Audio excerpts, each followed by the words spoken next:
Whether you're joining a Product Marketing Alliance event for the first time, or if you're a seasoned regular, welcome to the second edition of the Customer Marketing Summit.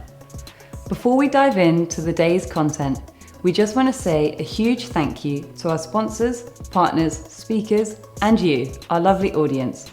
From wherever you are watching in the world, we're sure you'll enjoy the sessions from our incredible lineup. With expert presentations, specialist talks, and deep dive panel sessions on the agenda, you are in for a real treat today. To get the most out of these sessions, please ensure you are sharing your feedback and asking all your questions in the comments section, and our speakers will be answering them throughout the day.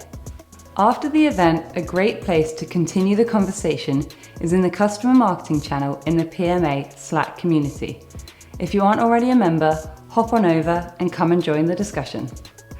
And if that's still not enough, then why not become a PMA Pro member and benefit from unlimited access to exclusive templates, frameworks, and our entire library of videos and slide decks from all our events. So with all that to come, let's dive right into the next session.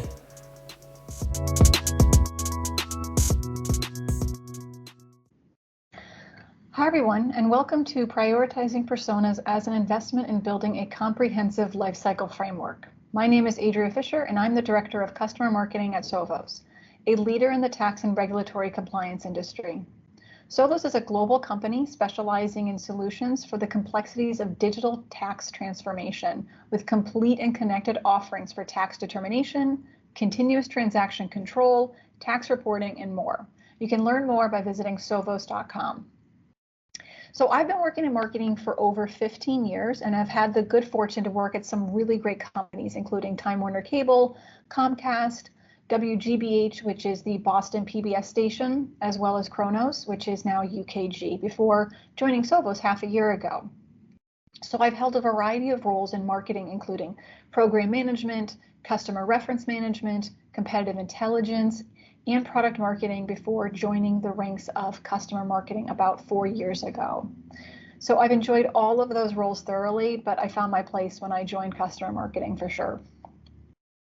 It's been a wonderful journey for my career so far, and I'm loving the growth that's happening in this field. There are so many opportunities, so it's a really exciting time for anybody who wants to learn more or pursue this area.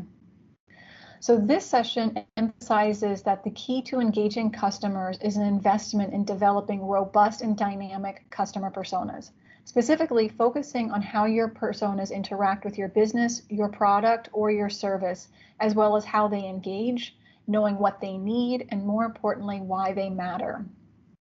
So I believe that it's the role of the customer marketer to gather insights and extrapolate why each persona matters, because they all do, whether that persona is an end user or a decision maker. Knowing your personas, continuously researching, interviewing, and validating your personas is essential to developing meaningful and relevant multi-channel content. It also ensures that the content you create is going to resonate and you're delivering the right message to the right person at the right time using the right tactics. So one of the first projects I undertook when I transitioned to customer marketing was developing my company's customer personas. I didn't know it at the time, but it would become a pivotal project in my career because as time went by, my name became increasingly associated with the customer persona work that I'd done. And I was often brought into conversations to provide guidance for how to use them, as well as approached by other customer-facing teams who wanted to learn more. Ultimately, I was called in as the SME when it came to the organization's customer personas. Moreover, doing the research and analysis to develop the customer personas laid the groundwork for validating future decisions around release readiness, event strategies, and many other programs. So it was a solid understanding of the customer personas that enabled my team at the time to create segmented programs, compelling delighters, and more tailored learning paths at user events, which provided greater value and more relevant content. All right, so on today's agenda, first I want to break down what may have drawn you to attend this session in the first place, personas. We're going to get into what are personas, what are the different types of personas, and how they are used, and more importantly, why they matter. Then I'll share guidance on how you can get started on creating your own customer personas, and we'll discuss how you can embed them into the customer journey and lifecycle. Then we'll wrap up with some tips on how to ensure your customer personas stay relevant and become a priority at your organization. By the end of this session, I hope you walk away with an understanding of the different types of personas, as well as how customer and buyer and user personas differ, as well as why customer personas matter. Additionally, you should leave this session with a plan for how to get started on either creating customer personas from scratch, as well as tips for how to keep your customer personas relevant and a priority. Finally, I hope you start thinking of new ways and ideas for how you can leverage your personas across the customer lifecycle.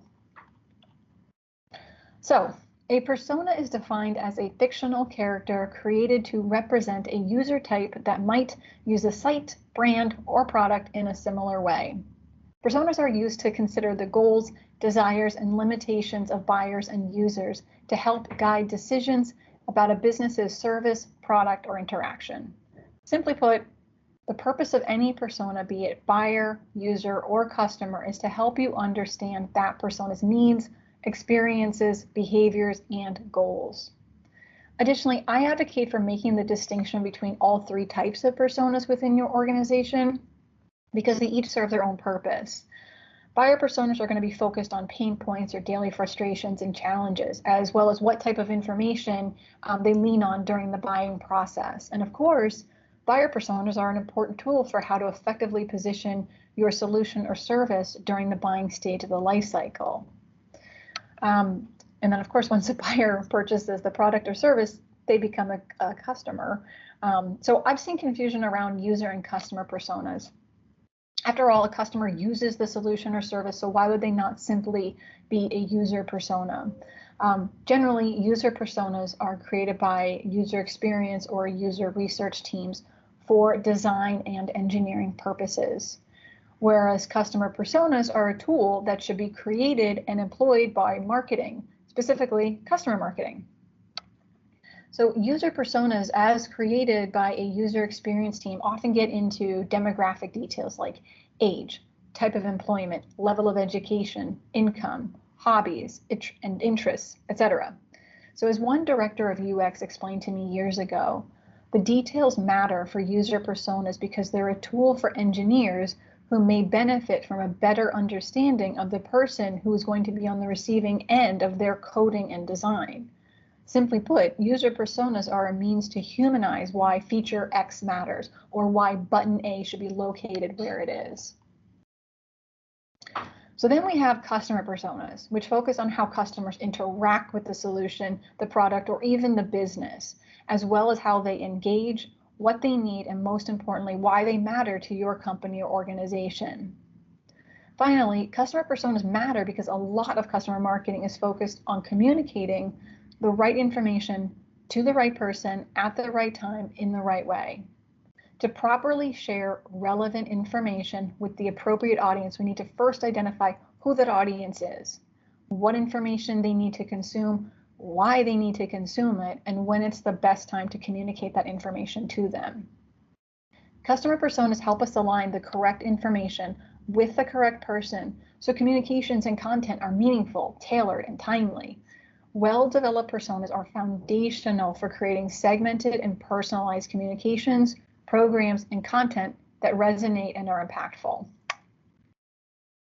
All right, let's assume that I've managed to convince you that you need to develop and create customer personas. Perhaps you've been using the buyer personas that product marketing created or the user personas that someone handed you when you first joined customer marketing. And within the last few minutes, you slammed your fist down and said, no more, I'm not going to stand for this. I need the right tools to be the best customer marketer I can be, and I'm going to start by developing a set of customer personas. So, generally speaking, there are 4 steps to get started, as with any project. Identify, research, analyze, and then turn your work into a usable tool. And before we part ways, I'm going to give you some tips on how you can keep your customer personas current and become a priority for your organization and a key component during planning. So start by identifying your customer personas. If you're starting from scratch, I highly recommend partnering with someone on your operations team who has full access to your customer database and knows how to create or pull reports. Even better if they're an Excel wizard and can help you categorize and segment the various data points. A good place to start is with pulling job title and function or department. Another place to start is having a conversation with your sales engineering or your sales teams to find out who they present to during demonstrations. Sales engineers or pre-sales often use demo scripts based on which role and user type they're presenting to during the buying cycle. This team is a great resource to better understand which departments and job functions matter after that buying decision stage. Another good starting place is to pull together all the personas that exist across your organization, including buyer and user personas. From there, you can categorize and start identifying. It's equally important to look for the gaps. It's possible that there's a persona that hasn't been accounted for because they only interact with one department or are only involved in one stage of the life cycle. Additionally, you might find that you've identified some personas that are overlays. So at my last company, we had a persona that one of my wonderful colleagues coined the data ninja. This was a persona that could have been just as easily a manager or an administrator for the system, or even a decision maker. It was all about somebody who just loved data and reporting and had very little to do with maybe what their day-to-day role was and how they interacted with the solution in the business. Step 2 is research. By this time, you should have a good idea of how many personas you have, as well as who your customer personas are. But what do you know about them? It's time to do the research, and interviewing is a great way to do this. So obviously, start by listing all the questions you want to ask. So for example, when I have done interviews with customers at Sovos, these are some of the questions that I start with. I want to know, how do you interact with your Sovos solution? Are you a user? Are you a consumer, etc.? Do you engage with or consume? How do you engage with or consume content from Sovos? I will also prompt and give some examples if that helps, like webinars, newsletters, etc. I also want to know, what do they need to learn to become a better user of their Sovos solution? I also like to ask how they like to engage in their professional life. Are there certain social media tools, for example, that they're more willing to use in their professional life versus their personal life? And so a few other questions about what kind of information they prefer to receive and what their priorities are. So if your list of interview questions adds up to 20 or more, it's a really good idea to start with a person you know who's going to accommodate your long list. If you can find one of your personas within your organization or your interpersonal circle, this is a perfect entry point to formulate and test your interview questions. Moreover, starting with peers or colleagues helps you refine that list of interview questions.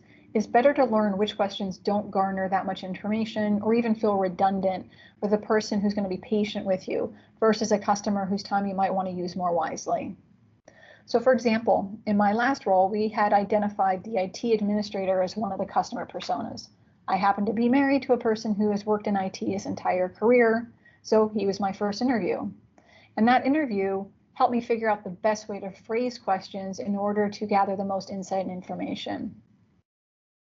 I also reached out to coworkers who worked in the same departments as our customer personas. For example, if your customer is in payroll, human resources, finance, or the legal department, there's a good chance you have a colleague you can interview. And I bet they're going to give you a lot of great information and insight, because it might be one of the few times that someone's coming to ask them what they want to know about from their vendors. What information do they want to receive? So here are some additional words of wisdom from my college journalism professor. Never underestimate the power of being silent during an interview. Interviews are about the person you seek information from and are an opportunity for them to share their story and experience. Listen carefully and let them speak. Resist the urge to complete their sentence or finish their thought or even jump in when they pause. A pause just means they want to give you the most thoughtful response possible. Also, I highly recommend creating an interview template so you're consistent with each interview. And if others on your team are handling interviews, everyone is working off of the same script. You're also going to want to save your interview notes in a shared repository or some type of folder. Trust me when I tell you that you'll want to reference them from time to time. All right, step 3 is to analyze. By the end of step 1, you have the shell or skeleton of your persona. So now it's time to start adding the guts. Having multiple complete interviews for each persona is going to be critical to create thoughtful and comprehensive analysis. During your interviews, you're going to start to see trends and similarities for how your distinct customer personas interact with your products or services, how they prefer to receive and consume information, as well as what kind of information they care about. So you know you'll have well-developed personas and distinct customer personas when you can answer these questions. How does this persona interact with our product or solution? How does this persona prefer to engage with us? What does this persona need to know? And if you can answer all of those questions, then you're on your way to knowing and understanding why that persona matters. And finally, step 4 is to convert your research and analysis into a tool that you can reference and makes your customer personas tangible. Give them the same treatment that's been given to your buyer and user personas in terms of presentation quality and using a visually appealing and well-organized template. The first document that I created for our customer personas held 5 boxes: who I am, how I interact, how I engage, what I need, and why I matter.